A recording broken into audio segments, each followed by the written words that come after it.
Greetings and God bless. I just wanted to make a quick video about how currently uh, on the interwebs, folks are posting that meme about, I think it's Finland or Sweden, one of those countries that are going to offer euthanasia.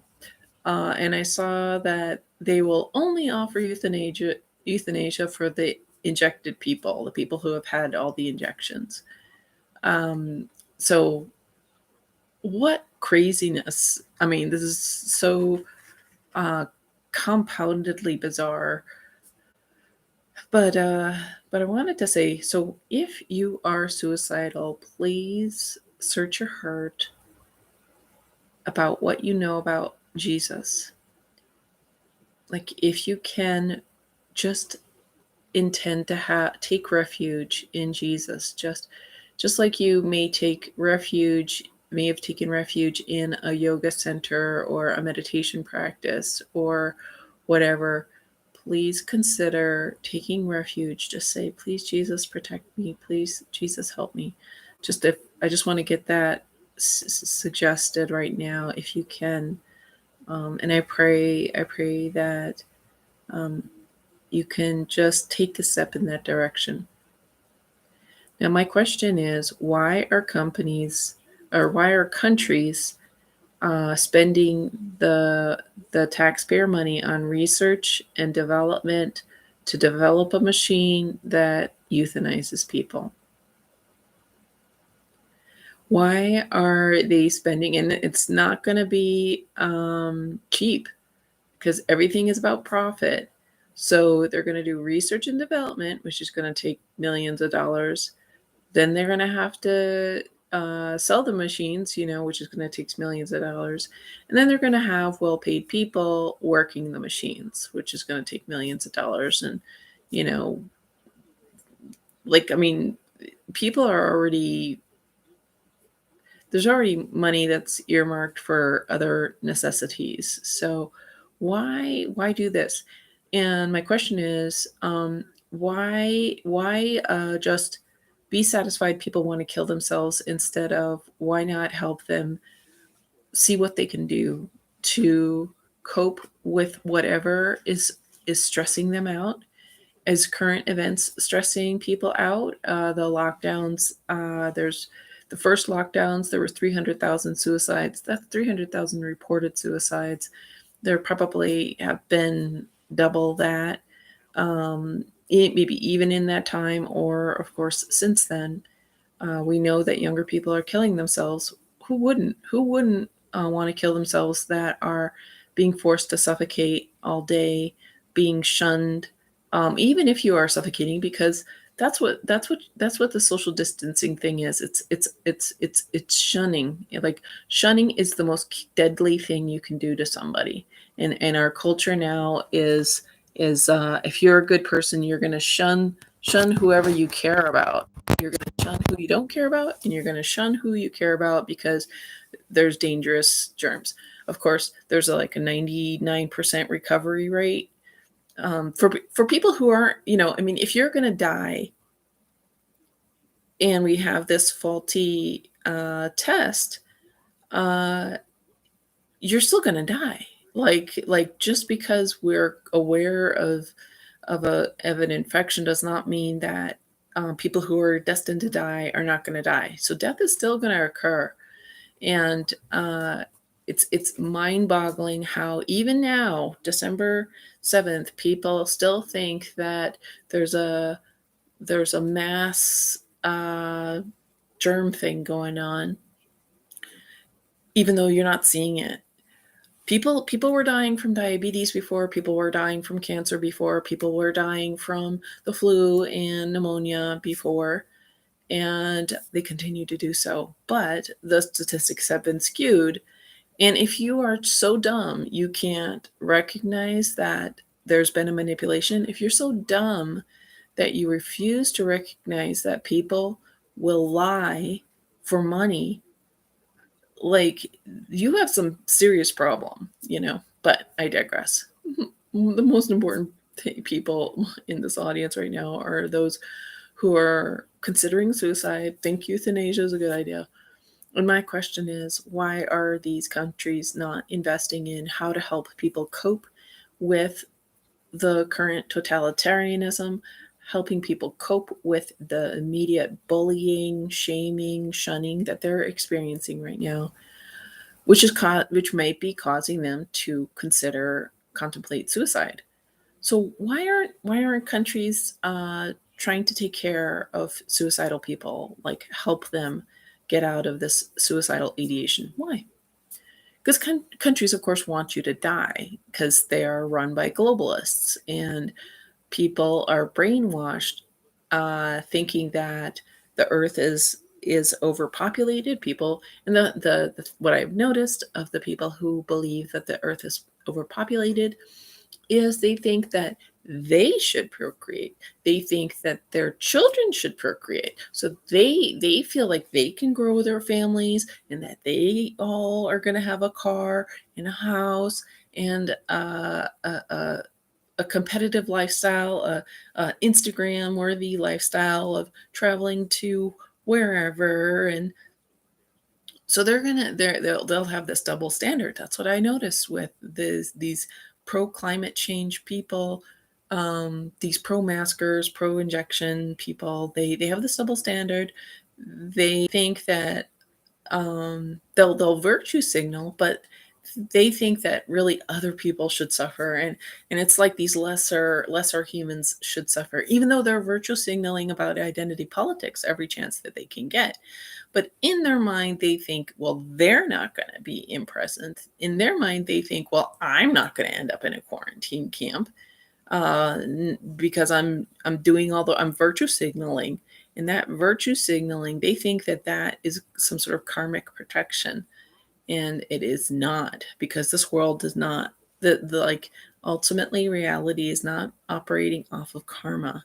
We are in a supernatural paranormal realm right now. And the ruler of this realm isn't some fairy queen. It isn't some mythological deity. It's a evil entity that is the ruler of Earth, and its name is Satan. His name is Satan. And the good news is Lord Jesus Christ defeated Satan 2,000 years ago, and Jesus is waiting for everybody to get the memo. So shame on those governments that want to euthanize people. Shame on those governments that are putting resources to killing people rather than helping those people cope, rather than giving those people some alternatives, support. Like this is a sign of the times, how evil and heartless our world has become. People are just, governments and organizations are like, well, just everybody has to be on medications. We don't have to have a dialogue. We don't have to really help anybody overcome anything and heal. No, we just need to dope everybody up. And if you're not going to dope up and conform, yeah, we should just kill you. That's what I'm getting from reality. And the otherwise good people, conformists, are happy with that. Yeah, okay, go kill yourself. Let me tell you, folks, if you are still alive, God has something here for you to do. And it could be you sharing your story. It could be you waking somebody else up about some topic, some element, some important thing. It could be that you're just here to show up, and that brings glory to God. Like, there are people who have made a huge impression on me, and there are people who I see who are still like the people that are my heroes that I recall are people who have worked crummy jobs. They're probably making $8 an hour, live a hard life, probably have a terrible apartment, don't have much love or or luxury or indulgence. They're living this little measly life, doing a tremendous amount of service. It's always entry level workers that impress me. That because entry level workers are overworked, they're underpaid, they have the worst equipment. There's corruption going on all around them. But when they're still nice to us, when they're still nice to us who are just who are also just kind of trying to get by, or there's rich people who are slumming and wasting the time. Like, rich people, stop slumming, stop using up the limited resources that poor people uh, just are struggling to do. I really don't like when Westerners or Americans go to a poor country and start a business, run a business there. I think that's so evil, because I notice it's privileged white people who go. They're like colonialists, and because they're a white person, other white people are going to be like, oh yeah, you teach me to scuba dive in Thailand or something like that. And so that white person is taking money, income, tourist money away from the local area. And then they have the nerve to get upset. Same thing with like the medical providers who participated in the past 2 years of the current crisis, pushing that narrative, but they don't want to take the injection. I think that's incredibly hypocritical. It's just utterly evil. We are living in such evil times.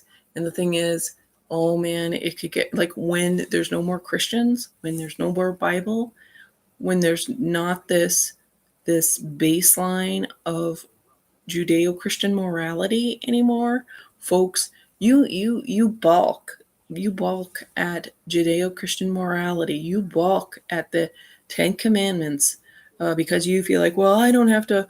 I'm me. I don't have to follow the Ten Commandments. I'm me. I'm good. I meditate and do yoga. So I don't have to do unto others as I mean, that's not the Ten Commandments. That's Jesus's one of his two commandments. But um, when true believers are no longer here, folks, you are going to change. You are going to be like attacked by demons and possessed by demons. And you may not notice, you might not care about it, but it's not a good thing. It's not a good look. Like, all of you just seem to care about how you look. Being demon possessed is ugly. Being demon possessed is ugly on so many levels. So learn about Jesus. Learn to be beautiful on the inside, because that's really all that matters, is your eternal beauty. So for those who are, thinking about suicide, please, number one, try to search your heart about Jesus. Try to learn something about Jesus. And he came, and what I know about him is he came to set the captives free. And I do feel like we are prisoners on an evil realm. And every day just shows me how much more evil people are. Even Christians just willfully, oh, I'm going to celebrate Halloween. Oh, I'm going to put a triangle with a Luciferian angel in my living room.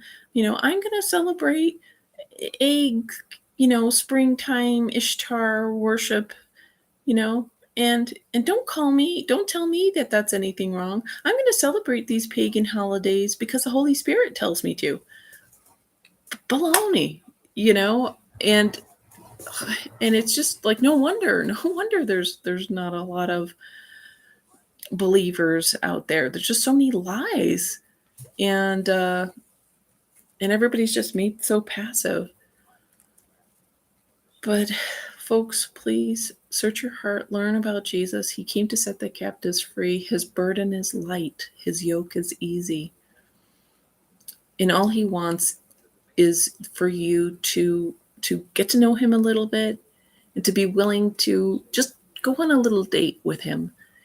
Just spend a little time with him, and listen, like try to hear him in your heart. Even if you need to start out little by little, and you don't have to tell anybody. I'm not trying to say go to a church, because I think a lot of church are demonized, or because they're practicing pagan holidays. So I'm like, no, and a lot of Christians are very unpleasant, and you really need a lot of strength to deal with Christians. So I know a lot of pastors say go to a church, and I've been going to churches because I'm trying to be obedient, but I haven't really found. I feel like they're kind of not healthy for me. And I know pastors will say, well, then that's your problem. And well, what am I supposed to do? I'm not going to let myself be abused. So, but folks, please go on a little date with Jesus. Try to get to know Jesus. I really ask you to take refuge in Jesus, even if you don't really know a whole lot about him. If you're feeling suicidal, just say, Jesus, please protect me. I don't really know much about you, but this lady's saying, please, talk to you. So please protect me, Jesus. Please help me get to know you, Jesus. And go at your own pace. And maybe ask other people, hey, do you know anything about this, about Jesus? Like, is he a myth? I mean, and a lot of people are going to hate Jesus's guts, and they'll let you know about it. So just be like, oh, okay. I was just wondering. And but you might find people who are like, oh yeah, I know Jesus, I like Jesus, I'm saved, and maybe they can give you some firsthand account. Because I was a New Age believer, and I would meet friends who were Christian, who they admitted they believed in Jesus, and I'm like, wow, you're weird. Then because this was when I was a New Ager, and I was like, like, wow, you should be ashamed you believe in Jesus. Like, you should be too ashamed to tell me you believe in Jesus. I mean, that's how I was. That's how my world was. My community of meditators and people who were in yoga communities and whatnot, New Age stuff. Like, it's like, how could you believe in Jesus? That's so stupid. That's so mainstream. That's so just dumb. That's where I was coming from. So, anyways, I had a mixture of, I think, contempt and respect for like people who, in a meditation group, who said, yeah, I believe in Jesus, and they had no apologies. It was just normal for them.